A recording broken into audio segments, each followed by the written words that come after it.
Hey guys, welcome to another video on DC, specifically Batman Beyond, my Season 1 retrospective that unfortunately has to have been split into parts because YouTube won't take the video in full. I kindly ask you to subscribe, like, share, do whatever you will because those ways are the best ways of supporting my channel. If you like the content I'm throwing up or have any recommendations for videos, that's the best way to support me, and if you have any recommendations, please leave them in the comments. That kind of thing. Okay, obligatory YouTube god push over. Let's get into Batman Beyond Season 1 Retrospective, Part 1. After the opening I broke down in a previous video, after that we see a time skip to about 20 years in the future before Terry is immediately introduced. Now, there's a lot of, confusion around what that means. Does that mean that Bruce was 60 in the original series? Because here he's stated by Kevin Conroy and other creators to be at the age of 80. No, I think it means that he was around 60 at the age of the first 4 minutes of the episode, because it's very clear from there that he's a lot older than he was in the series, and potentially that Alfred has already retired, or more likely left the mortal coil, R.I.P. Alfred, because of him being alone in the cave when he switches off all the lights. I think he was around 60 to 65 in that scene, but was much younger in the Batman the Animated Series, and there were 2 time skips.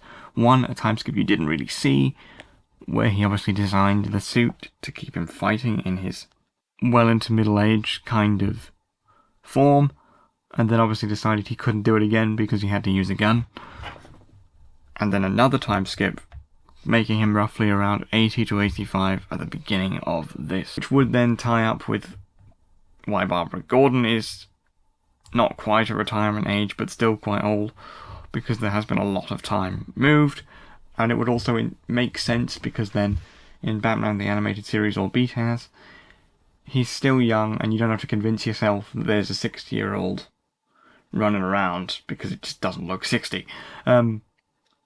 I've seen clips from Batman the Animated Series actually, but haven't actually seen the series, so I'm ironically reviewing the sequel series before I actually watch for the first time Batman the Animated Series on this channel, which I do intend to do at some point down the road, maybe after this, maybe a bit later, depending on how bored you guys are with Batman-related content. But the reason I'm doing this first is because this is the one I grew up with, this is the one I remember liking, and I can still point out flaws in it, because there are flaws in it. I'll still point them out throughout my review and be as fair as I possibly can. But with all that being said, that's how I think the age works in this series. What do you think on that theory? Now we can get into the proper breakdown itself. So, when we last left off, as I say, there was a time skip of 20 years where they finally introduced Terry McGinnis. So we introduced Terry McGinnis on a train, and then we get the first homage to the Joker in this series, which is the Joker's gang with a Z. You see? They're paying homage. Do you see? And, I think this is personally a risky move, but at least from what I remember, they were used well, and they were definitely used well within their first appearance upon this rewatch, I believe. What do you think of the Joker's gang? Let me know in the comments below if you've seen the series before. Anyway, moving on. So we see Terry sort of confront the Joker after he starts harassing people for money, and be willing to fight. This highlights both similarities and differences from Bruce before we even really see Terry's home life, what he's about. But it already kicks things off nicely, highlighting differences and similarities from Bruce. Similarities are that they both have some form of fighting experience and fighting style.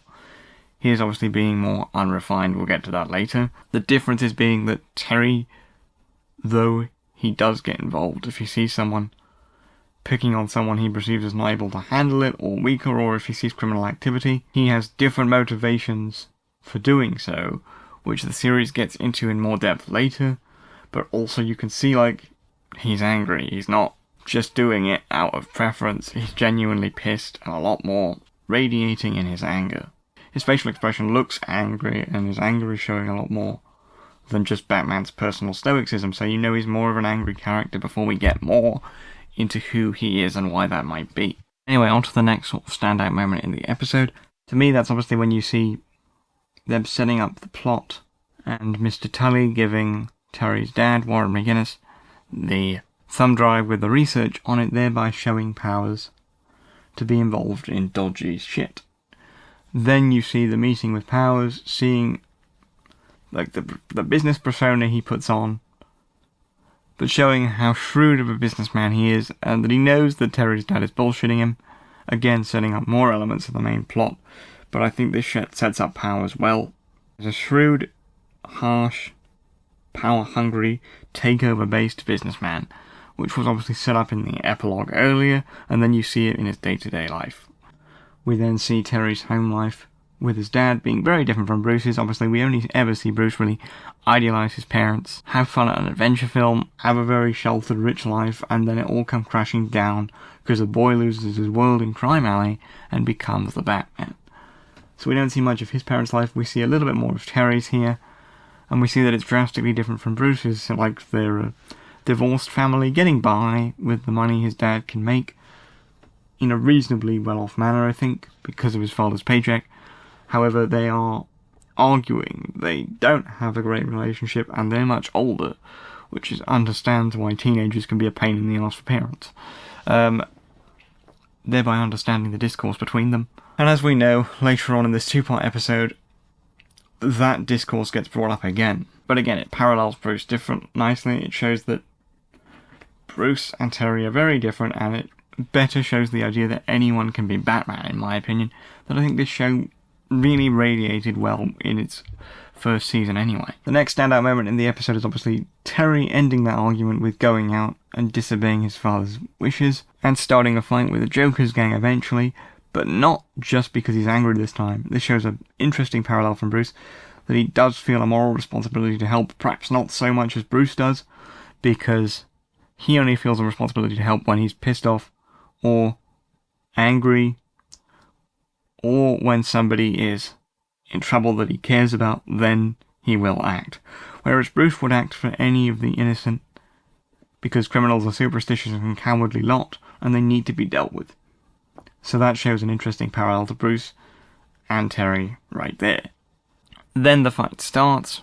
I like how they show that Terry is resourceful in the fight, not just because of his wrestling background, but he also does have his own fighting style, albeit the fighting style is, as yet, unrefined at this point in the episode, and completely undefined, but it shows that he wasn't completely, powerless without the suit, that he does have his own motivations for fighting, and that he does have the potential to fight without the suit, therefore perhaps paralleling how he can pick up the suit quite so easily when he eventually does seek to take it from Bruce. It shows that Terry and Bruce have a very different temperament and overall intent for getting into fights, as well as a slightly different moral compass, showing him to be as different from Bruce as they possibly could, whilst also showing similarities enough to motivate Bruce to eventually help him.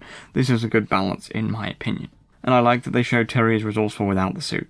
This also shows character growth that is needed to happen throughout the course of the series, but doesn't happen immediately within the first two-parter episode, unlike modern live-action takes that we're seeing from superheroes these days, such as most notably She-Hulk. Sorry, I had to get that in there.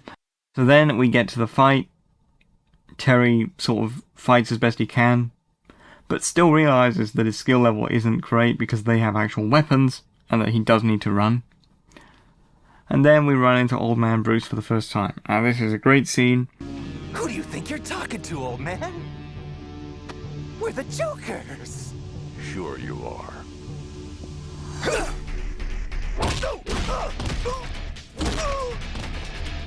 Now this is a great scene, not just because Bruce is still kind of kicking ass when he does get involved, but it shows that he's literally ready for a fight, and he's happy for the excuse to fight, because it's like, we're the Joker's, old man, stand aside, sure you are, and then he starts to fight as best he can. Yes, granted, I will give you the criticism you can make here, and it's very valid, is that if he is meant to be 80, is this not unrealistic? And the way in which he fights with his cane is very, very much difficult to see being pulled off in live action if they ever did a Batman Beyond movie. However, I feel in cartoon animation there are certain fight scenes that just work better, which is why it should be a medium equally respected. So in animation I do believe it works, though I understand its criticism if they were to adapt it to a live action movie. I like this scene also because it shows that Bruce is not just looking for a fight. It shows that he's keeping up his training capacity as much as he is able, because he's able to dispatch with the Jokers with relative ease, and still impresses Terry at the age of 80 with his fighting style. This leads to Terry helping Bruce, because he has a heart attack or heart problems as a result of physical exertion of the fight, which again shows that while he's still training and is still motivated to act and to work, it shows why he can't, and it, still shows as much of the badassery of Bruce Wayne as it possibly can, whilst also appropriately nerfing them to explain why a younger Batman is needed, whilst also not taking away from the mental character in this moment because he still impresses Terry. Then you get to the point where Terry has to thinks he's rescuing a bat from being trapped, sees the Batcave and the suit for the first time. Really, really well animated scene. Then we go on to see that Terry believes the Jokers have traced his dad back to him. And then you see a really harrowing scene with his mother trying to stop him. And then he runs in and actually presumably sees the lifeless body of his father. And it's really well voice acted here, and even though you don't see it fully on screen, you can feel every ounce of the pain coming from Terry here and from his family. It's really well done. Then you get another well animated scene after this one, where Terry's just in the dark, depressed, and it seems to morph the facial expressions of him and his mother in a way that really shows the depression as if it's shadows closing in around the room. Then you have Terry being the world's most average detective and finding the disc, doing his best to work with it, and taking it to Bruce. The episode ends with Ace basically barking his head off at him, and Terry giving what is possibly his best comeback line in the series, and it's to a dog.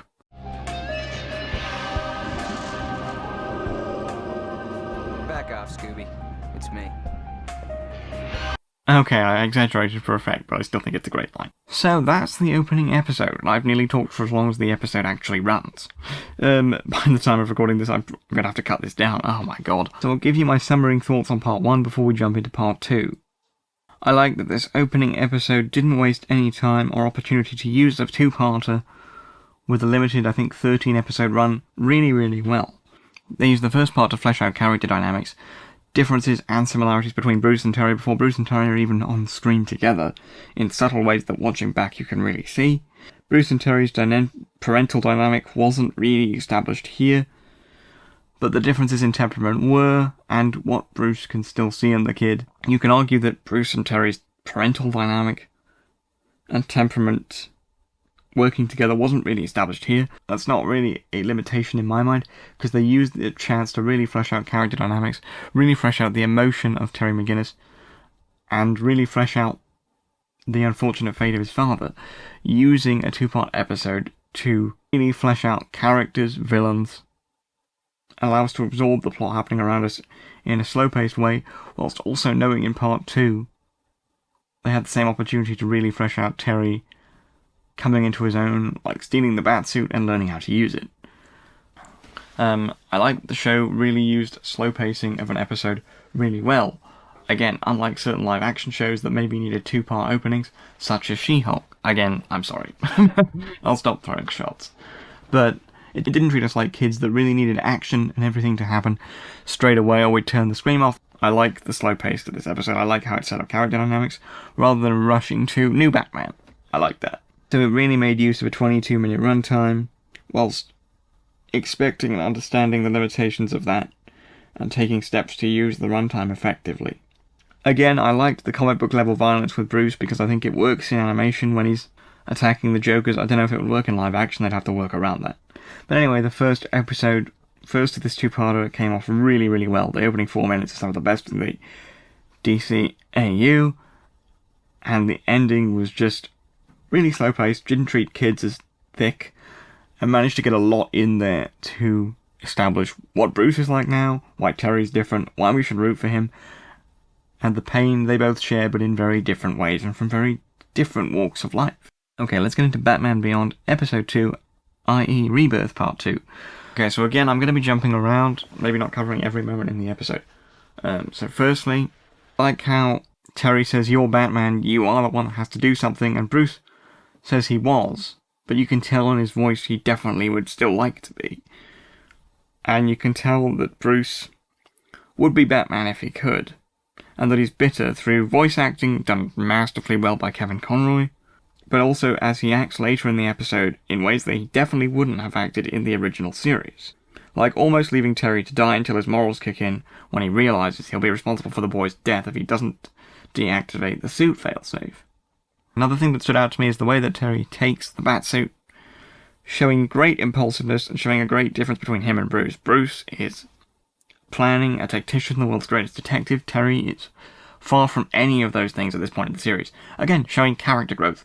What an original idea. Oh wait, it's not, but modern shows just can't seem to get it right in some ways. Also, Terry shows that he is unskilled in this moment because he manages to tie up Ace, steal the Batsuit, but he shows that his learning curve with it is difficult, whilst also opting for an explanation as to why he can fight so good with the suit. Firstly, the fighting style we sort of seen that was unrefined in episode 1, and secondly because it explains the synaptic controls and nature of the suit's technology, therefore offering an explanation as to why, along with the quick runtime, which is obviously the practical reason, Terry adapts better to the suit, or adapts faster than you would think, because he literally only needs the power of thought to do stuff, so eventually he becomes more skilled at a much quicker pace than you would if you were just learning from a mentor. And imagine a show explaining that, even with a limited runtime and expecting a kid to ask those questions in a kid show, when some live action shows just can't do it. It shows the writing here was really well done. It shows that even with those caveats, even with all that Terry can do fight-wise without the suit and learning quickly with the suit because of the synaptic controls, he's still unskilled, he's still just a kid, and he's still frightened here. There are points within this fight where he is literally running away from powers, not able to tell what's behind him when he gets grabbed by that crushing bulldozer-esque thing. I don't know what it is called, I don't know what it looks like, I don't know what it's considered. Maybe it's an American piece of equipment that was very obviously modelled, though I just don't know what you'd call it. Let me know in the comments if you have any idea what the fuck I'm talking about. See the image on screen now. He's running away from powers even when he throws batarangs, because he finds that Powers is dispatching them with relative ease just by shooting them, as Powers even says himself. So yeah, he runs away because he knows he just doesn't know how to use the suit to the way in which Batman would, and he's fearful because wearing that symbol on his chest doesn't make him a symbol overnight. It makes him a target overnight and a symbol with training. It shows that Terry is different in this fight scene because he's different from Bruce, not just in skill level, not just in that Bruce is a mental character to him, but into the fact that he has banter with his villains, even the minor ones, and even the first opportunity he gets within the series. Bruce would never do this. He would be more stoically emotionless and not even dare to engage. Like he says in Return of the Joker, slight spoiler alert for that film if you haven't seen it. Joker's vain and likes to talk. He'll try to draw you in with gimmicks and chatting. Don't pay attention, don't rise to it, just block it out and power on through. That's not a direct quote, that's a paraphrasing quote, but you get what I'm trying to say. And then Terry responds with, I like to talk too, which is shown within the first opportunity we get in the series here. So that's really good character building, really good character fleshing out, for lack of a better term. Just shows the quirks of the character at the earliest opportunity, and it was done really well here. Also, this fight scene shows a massive moral difference from Bruce, and shows that he's still definitely grieving his dad, and that he's a more angry character that might not be handling that grief quite so well. What do I talk about? What's the moral difference shown here? Well, firstly, he throws the gas at Powers without considering rhyme, reason, or consequence. But secondly, and even more astounding to me, which I did not notice as a kid, and noticed upon rewatching this, I've rewatched this a few times as an older adult, but I guess I never even considered it. But he also presumably leaves Mr. Fix-It to die when Bruce finally gives him the key to the transport and agrees to help him, because I don't remember him turning up again, and at the end of the series the thing is literally in the water, there's fire and water all over, and he's almost near to choking on the water. So presumably he leaves Mr. Fix-It to die, whereas morally Bruce would never do this. I mean, he never even did that to the Joker, for Christ's sake. So it shows a massive moral difference, which obviously over time Terry changes, but it's an interesting and massive contrast to Terry at the beginning, and Bruce at this point when mentoring him.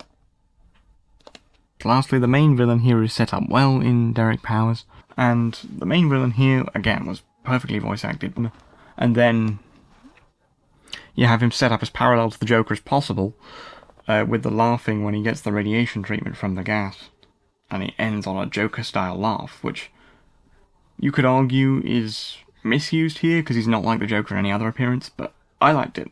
I found the villain here to be still as memorable as possible, and he's used well in this episode at least. I can't remember honestly how well he's used in other episodes. I don't remember him being in that many. But good setup for powers as Blight. Good parallel to the Joker, even though it's not necessarily brought up again, and that could be considered a negative. Continuing with episode 3. First thing I noticed was the opening scene with Ink was really interesting, showing off her powers and her ways of sneaking around, and also showing off a crime I never really thought about in superhero stories or mechanisms before. I mean, it's been explored in kid shows like Batman Beyond before of the time. I remember growing up with it, but I don't remember them ever really calling out the word corporate espionage so much so as they did in this episode, and actually focusing on that and properly seeing the carnage and consequences that could be caused with superpowers being used to affect corporate espionage. Not directly called out in the way in which it was here. And it was just really interesting to me, and there's still things I noticed about this rewatching it that I never noticed as a kid, and I've rewatched this many times. And the role that crimes that may be considered normal, such as corporate espionage, that could realistically happen in many ways, such as insider trading or destruction of property as we see here by a competitor, how that's affected when superpowers and the Batman universe are thrown into the mix in a kid show, so that was really interesting to me. Anyway, the second scene in this episode was also great because it shows Bruce's personal stoicism and anger at not being able to do more and fight crimes directly. But how can it show that, you may ask? Because the second scene in this episode was literally just Bruce speaking with Derek Powers about business acquisitions and not being very happy at, still on the board of the company, and Powers basically seeing him as a non-threat because he's too old to do anything. So how can that show Bruce's will to want to fight crime directly? Well, he's kind of calling him out for rumours of corporate espionage and corporate acquisitions that are illegitimate. Fox Tech gets a shout out, so it shows that he is trying to do his old detective magic and wheedle something out of Powers as best he can, even if the person involved sees him as a non-threat. And it also shows that because he talks differently, he's kind of arrogantly quippy due to stoicism. So it's obvious that he's not intentionally being quippy, but it's more, I'm pissed off, so I'm going to take shots at you. And that is directly, as a consequence of growing older and not being able to do what he once was able to do. So it both shows his old detective side still being a primal thing, and knowing he can't be seen as a threat and get the answers he wants in the way he used to. It shows it in the dialogue really well here. What line am I specifically referring to? The line in question will be on screen now.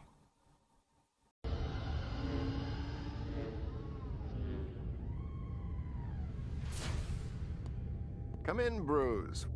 What a pleasant surprise. How have you been holding up? With a cane. And so yeah, to me that was a great line, one of the best lines of the whole first season, and just really does show Bruce's mixed Batman and old man personality because of the consequences of aging. Maybe I'm taking more stock by the lines than you guys are, but I thought it was really good, small character development for Bruce. And I love old man Bruce in this. Okay, so the next thing I want to talk about is just every scene with Ink's shape-shifting powers. See variety of scenes being scrolled across the screen right now, as long as I don't get a copyright strike. They're just done so well here.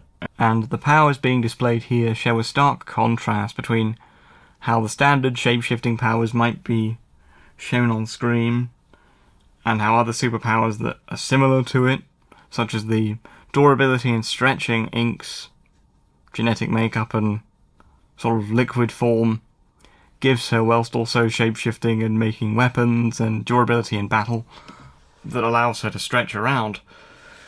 That's not really been shown in a really good way in other media, or it's not been shown as a serious superpower before, or to have a multitude of uses, not to the extent it's shown here. And what's my argument for that? Well, if you look at recent films like Multiverse of Madness, they couldn't even be bothered to give John Krasinski's Reed Richards a moment of cool power display before they dispatched him, and she literally turned him into spaghetti, because Wanda just turned him into spaghetti and that was it.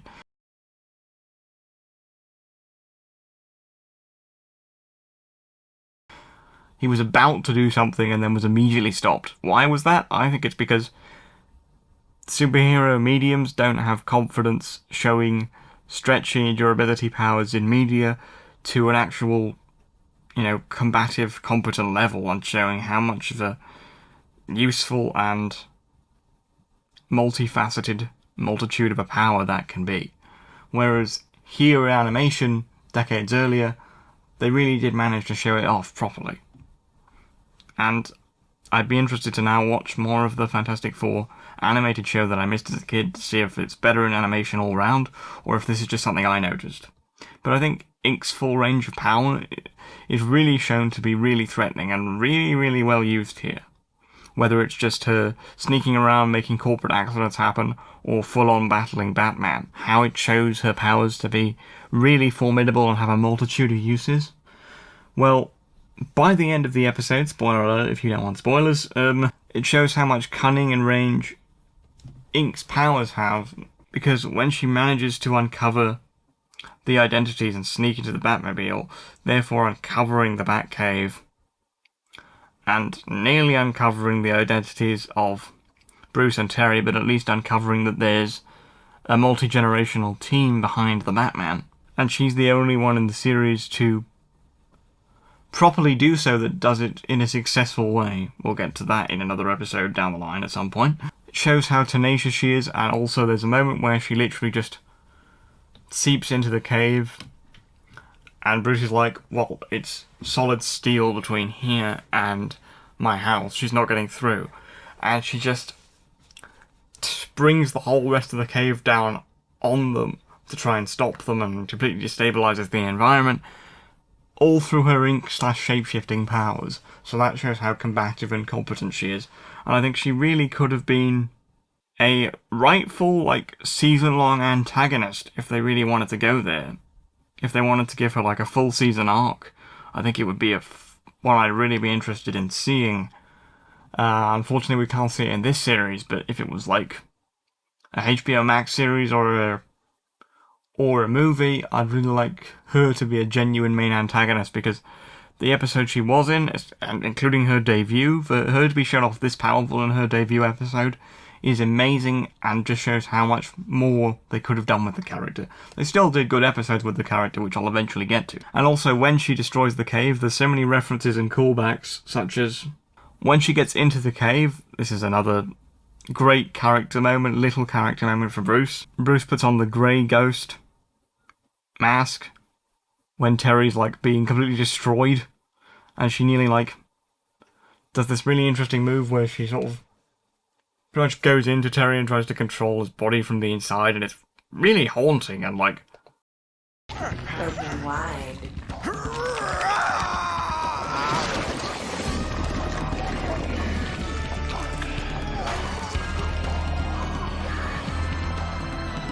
As a kid, that scared me to death. And then Terry's kind of on the ropes after that, so Bruce comes up and sprays her with water, and it's like, what kept you? And he's just wearing the grey ghost mask, sudden case of shyness. Again, a small little character moment for Bruce, showing that Terry is still obviously very new to this, but also showing how competent of a combatant the villainess he's facing is.